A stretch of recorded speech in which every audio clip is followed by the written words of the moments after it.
How to fix Wi-Fi calling not working on Moto G77 Ultra.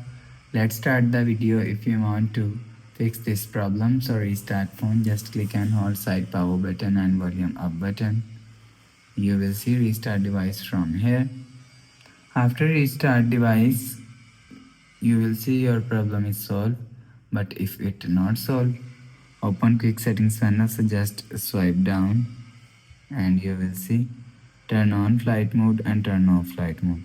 Turn on or turn off flight mode 1 to 3 times and you will see go back to home screen. Your problem is solved.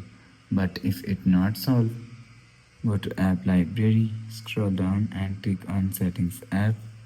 Now in setting and search software update. You will check your software update is latest. If it not latest, update your software latest. After update software latest, go back to home screen. You will see your problem is solved. But if it's still not solved, again click on settings app, scroll down and click on system. After click on system and click on reset option. After click on reset option and click on factory reset. After click on factory reset and click on erase all data. After click on erase all data, you will see your problem is solved. So that's how you can fix Wi-Fi calling not working on Moto G77. If you like the video, please subscribe. Thanks for watching.